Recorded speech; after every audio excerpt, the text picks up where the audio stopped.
El vuelo de la serpiente emplumada. A. Cosani. Libro tercero, capítulo octavo. Todos anhelábamos vernos libres del yugo de la Roma imperial, pero mi rabí nos habló de un yugo peor que el de Roma, el yugo de las tinieblas de afuera, donde siempre hay lloro y rechinar de dientes, y agregó que pocos eran los que podían llevar estas palabras. Nuestro rabí no sacaba sus palabras de la Torá, sino de su propio corazón, y pasó un tiempo antes de que pudiese yo entender por qué él nos decía los mandamientos de la ley, y agregaba: mas yo os digo. Con esto suplía aquello que faltaba en las palabras de la Torá, y todos los días producía en nosotros el entendimiento vivo, hecho sangre y convertido en carne en nosotros. Y en alguna oportunidad también dijo que la letra de las Escrituras era cosa muerta, como lo era la filosofía de los escribas griegos que solían visitarnos y escuchar a mi rabí, y que sólo tenían vida cuando el hombre iba de la muerte a la vida, por amor.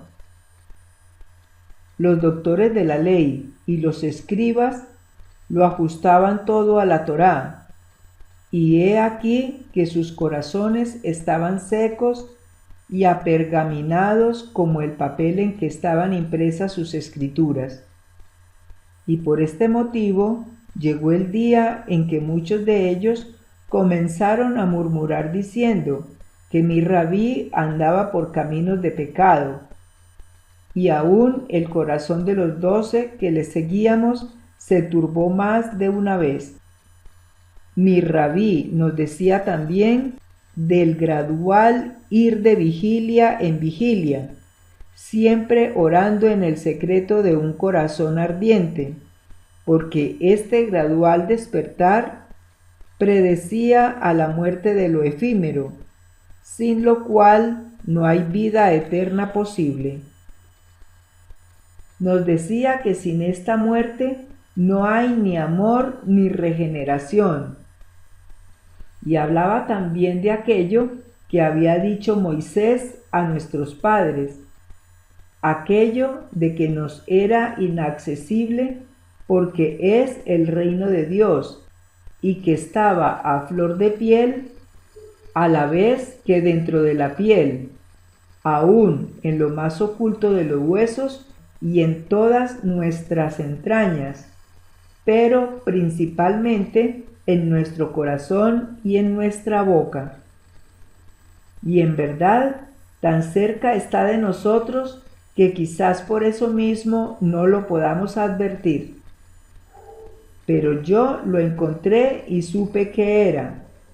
Y cuando así ocurrió, caí postrado a los pies de mi rabí y le dije: Rabí, Rabí, loado sea tu nombre por los siglos de los siglos. Y él respondió: Judas, jamás lo olvides. Y así ocurrirá que con el tiempo el hombre también podrá entenderlo y lo sabrá y lo vivirá, pues le será dado penetrar el sentido de que yo soy el camino, la verdad y la vida. Y mirándome a los ojos, me dijo con voz profunda: He aquí que he convertido agua en vino, mas viene la hora en que el diablo convertirá el vino en vinagre. Y jamás olvidé estas palabras.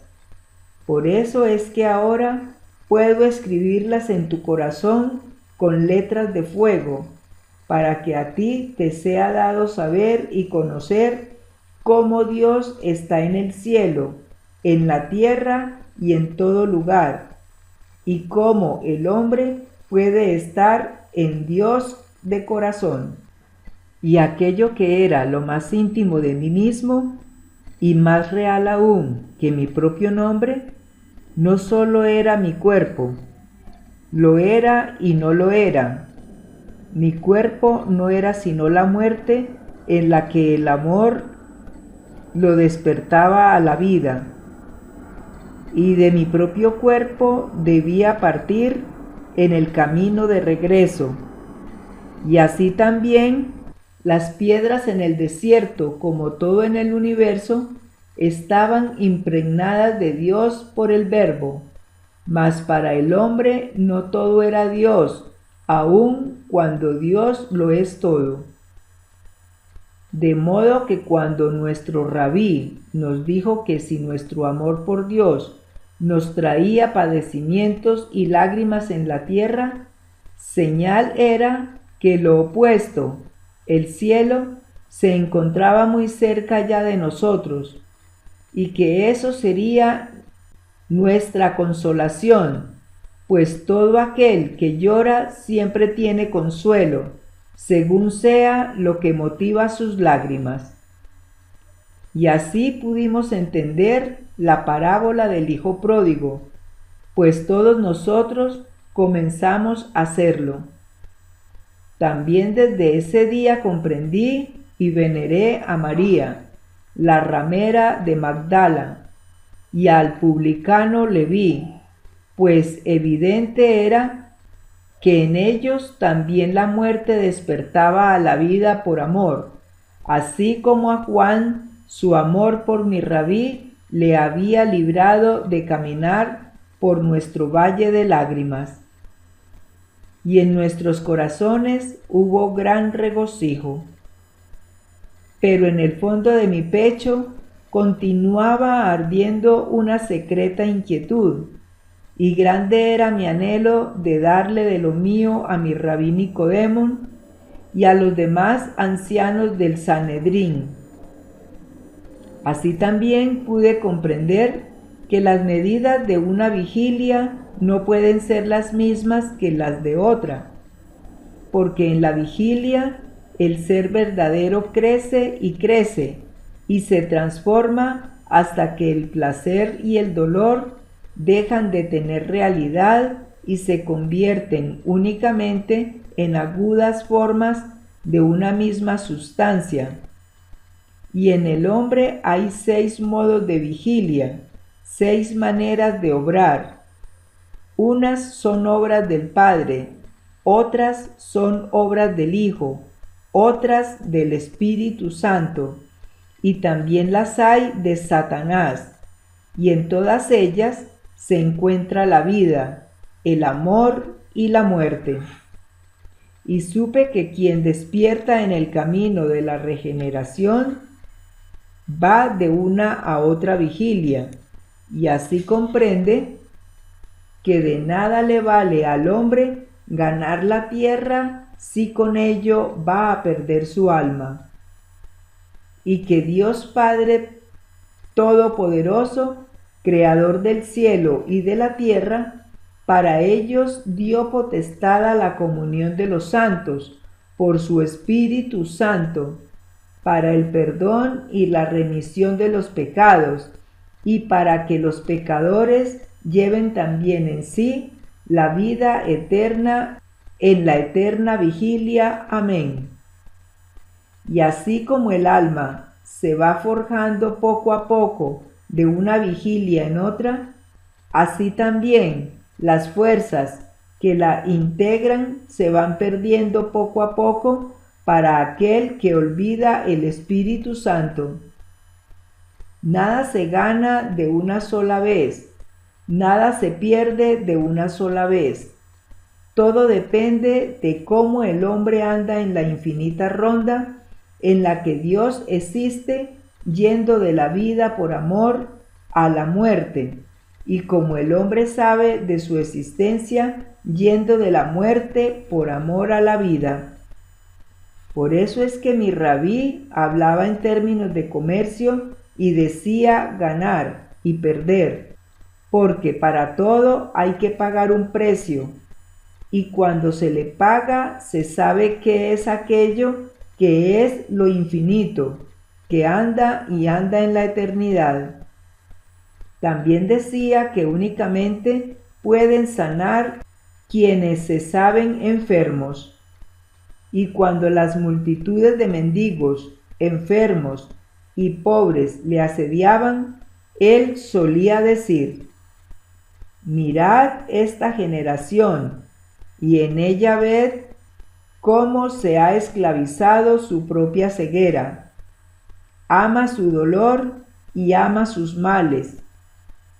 Me dicen: dame, dame, dame, sin siquiera atreverse a sospechar que aquello que me piden lo llevan en sí mismos y por derecho propio, pero solo saben pedir, no saben recibir, y son avaros, aun cuando ninguno de ellos es culpable de su suerte. Mas vosotros, que veis, guardaos muchos de confiar en lo que no emane de vuestro propio corazón, que en mi camino únicamente anda quien quiere dar. A estos otros, en tanto les dé, me seguirán. Pero si les dijese: despertad para que aprendáis a dar, me lapidarían, y día vendrá en que me lapidarán. Y se alejaba de la multitud, pero su corazón permanecía con los pobres, aun cuando también algo tenía que decir de ellos. Cuánto pecado y cuánta iniquidad hay en quienes hacen de la pobreza un medio y rehuyen el sendero de la alegría. Por eso yo os digo hoy: pocos son los verdaderamente pobres, miserables son muchos, y tan miserable es quien se revuelve en el cieno de su riqueza como quien se regocija en el cieno de su pobreza, porque el pobre que hace una profesión de su pobreza es un ladrón que roba el amor que anida en el corazón piadoso.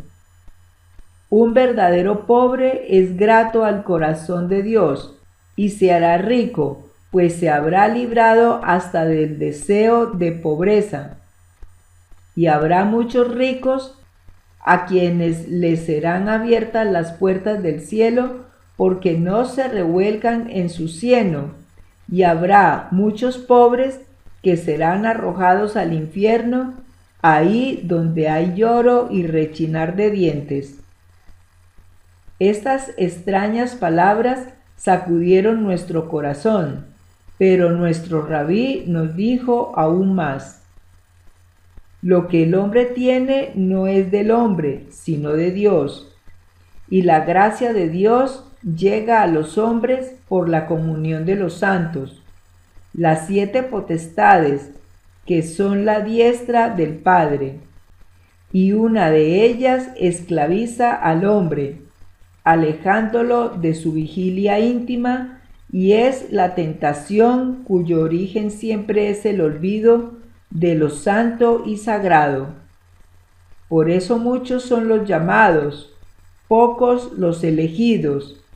Quienes eligen el recuerdo de la íntima divinidad, esos serán los elegidos, pues para ellos el juicio del Hijo no será lapidario.